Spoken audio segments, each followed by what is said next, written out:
नमस्कार बच्चों, आज हम काले मेघा पानी दे पाठ पढ़ेंगे। इस पाठ के लेखक धर्मवीर भारती हैं। काले मेघा पानी दे तर्क और विश्वास पर आधारित एक संस्मरण है। इसमें लेखक ने बताया है कि जो विज्ञान है वो तर्क पर आधारित है और जो लोग हैं वो विश्वास पर आधारित होते हैं। दोनों का अपना अपना नजरिया है। तो लेखक ने इस पाठ में जेठ और आषाढ़ के महीने का वर्णन किया है। लेखक ने बताया है कि जेठ का महीना बीत जाता है, आषाढ़ का भी आधा महीना बीत जाता है। आसमान में बादल नहीं होते, कहीं भी बादल दिखाई नहीं देते, अर्थात वर्षा की कोई उम्मीद नहीं होती। कुएं सूख जाते हैं, नलों में पानी नहीं आता। रात के समय 12 बजे नलों में पानी आता है आधी रात को, और वह भी बहुत गर्म होता है, वो बहुत थोड़ा होता है। तो इस प्रकार से जब पानी नहीं आता, जो ये समय है जून और जुलाई अर्थात जेठ और आषाढ़ का जो समय है वह खेतों की जुताई का समय होता है। तो उस समय जब पानी नहीं होता, पानी नहीं बरसता, तो क्या होता है, खेतों की मिट्टी सूखकर पत्थर सी हो जाती है, बहुत कठोर हो जाती है, उसमें हल नहीं चलता। लोग प्यासे मरने लगते हैं, पशु प्यासे मरने लगते हैं। तो गांव के जो लोग हैं वो क्या करते हैं, इंद्र भगवान की पूजा करते हैं। इसलिए करते हैं ताकि इंद्र भगवान प्रसन्न होकर पानी बरसाए, लेकिन कोई फायदा नहीं होता। फिर क्या किया जाता है कि जो 10-12 वर्ष से 16 वर्ष तक के लड़के हैं उनको इंद्र सेना का नाम दे दिया जाता है। इंद्र सेना अर्थात इंद्र भगवान की सेना या इंद्र की टोली। तो वो टोली क्या गांव की गलियों में जाती है और घर घर जाकर पानी मांगती है।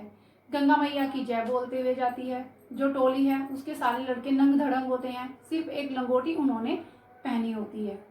तो जब वो घर घर जाकर पानी मांगती है और कहती है पानी दे मैया इंद्र सेना आई है। क्या कहते हैं वो, घरों में जाकर पानी दे मैया इंद्र सेना आई है। तो जो गांव की औरतें हैं वो अपने घरों की छतों पर चढ़ जाती हैं, तो घड़े या बाल्टी से उनके ऊपर पानी डालती हैं। यह सोचकर पानी डालती हैं कि यह इंद्र भगवान की सेना है, कि हम अर्घ्य के रूप में इनको पानी दे रहे हैं। और जो वो बच्चे होते हैं इंद्र सेना जिनको नाम दिया गया है, तो जब उनके ऊपर पानी फेंका जाता है तो उसी पानी में वो नीचे जमीन पर लौट जाते हैं और अपने शरीर को मिट्टी से गीला कर लेते हैं। और फिर उसके बाद काले मेघा पानी दे, गगरी फूटी बैल प्यासा, पानी दे गुड़धानी दे, काले मेघा पानी दे, ऐसा वो कहते हैं। तो मेघ कहते हैं बादलों को, काले मेघा पानी दे अर्थात हे काले बादलों पानी बरसाओ। गगरी फूटी बैल प्यासा, गगरी कहा जाता है घड़े को, कि गगरी खाली रह गई और बैल प्यासे के प्यासे ही रह गए, अर्थात पानी नहीं है। तो इसलिए पानी दे गुड़धानी दे, गुड़धानी कहा जाता है गुड़ और चने से बने हुए लड्डू को, या गुड़ और गेहूं से बने हुए लड्डू को। काले मेघा पानी दे, तो क्यों कहते हैं वो ऐसा कि पानी दे गुड़धानी दे, क्योंकि जो गुड़ होता है वो गन्ने से बनता है। अगर पानी नहीं होगा तो खेत में फसल नहीं होगी।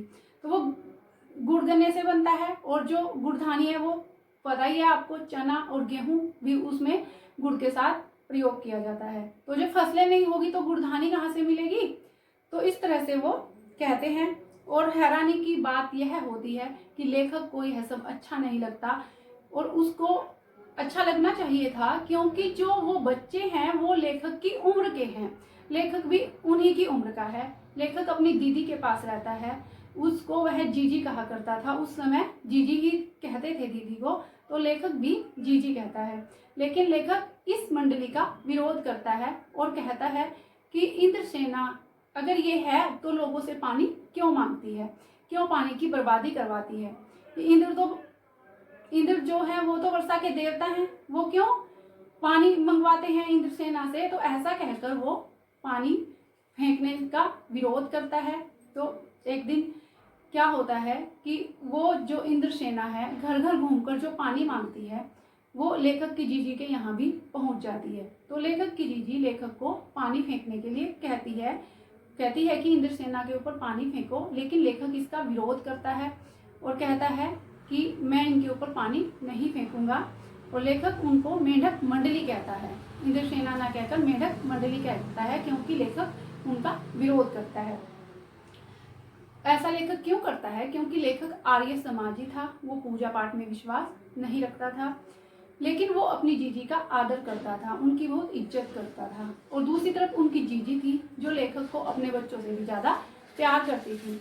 पूजा पाठ कहीं दान करवाना हो तो वो लेखक से ही करवाती थी, क्योंकि वो सोचती थी कि अगर मैं इसके हाथों से करवाऊंगी तो इसको इसका फल मिलेगा। यही सोचकर वह इंद्रसेना के ऊपर पानी फेंकने के लिए कहती है, लेकिन लेखक पानी नहीं फेंकता और इसका विरोध करता है।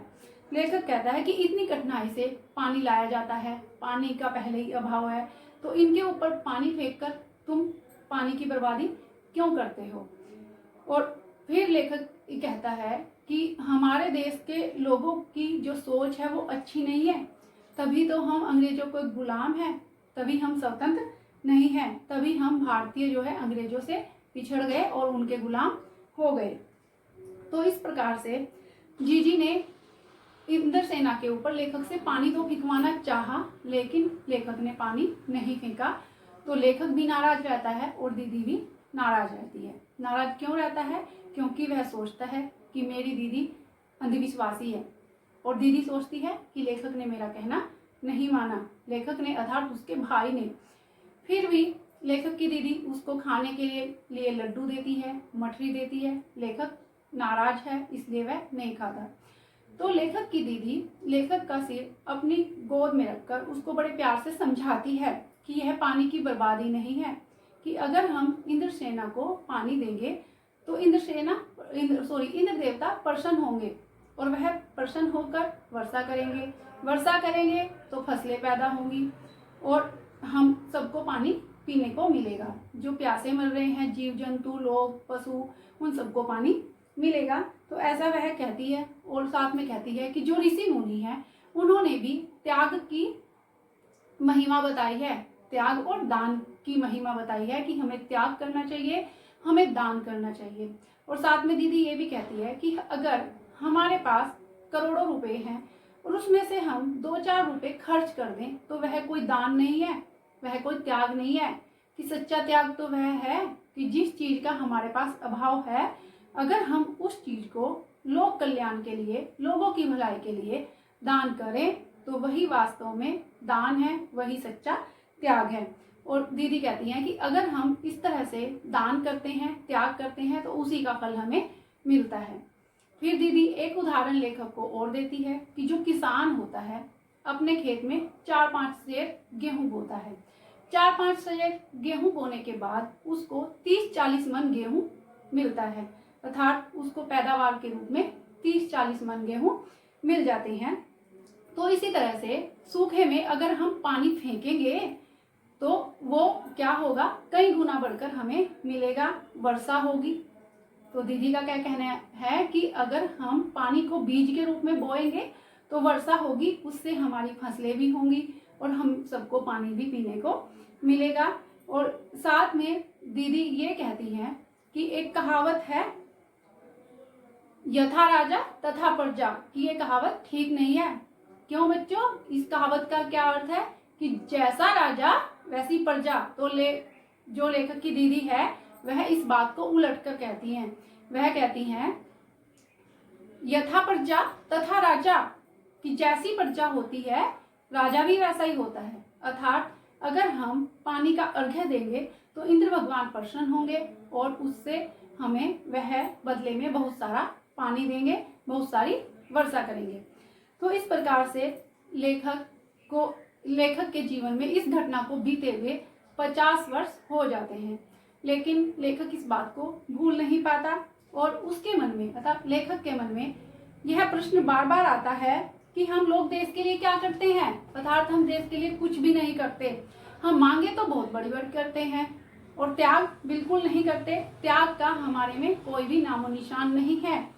हम भ्रष्टाचार की बातें करते हैं और भ्रष्टाचार में हम खुद भी लिप्त रहते हैं, कि हम में से कोई व्यक्ति ऐसा नहीं है जो भ्रष्टाचार में लिप्त ना हो। तो इस प्रकार से लेखक के मन में एक राष्ट्रीय चेतना की भावना आती है, देश के प्रति प्रेम उभरता है और लेखक कहते हैं काले मेघ पानी बरसाते हैं गगरी फूटी की फूटी रह जाती है, बैल प्यासे रह जाते हैं, जाने यह दशा कब बदलेगी। अब लेखक का कहने का भाव क्या है यहाँ पर कि धन साधन रूपी बादल तो खूब बरसते हैं, देश में साधनों की कमी नहीं है, लेकिन जो जरूरतमंद लोग हैं उन तक साधन नहीं पहुंचते, उन तक धन नहीं पहुंचता। भ्रष्टाचार के कारण धन और साधन बीच में ही लुप्त हो जाते हैं, अर्थात लोगों तक नहीं पहुंच पाते। जाने यह दशा कब बदलेगी। तो कहने का भाव क्या है लेखक का कि यह स्थिति हमारे देश में न जाने कब बदलेगी, कब हमारा देश सुधरेगा, कि हमारे देश को सुधरने की आवश्यकता है।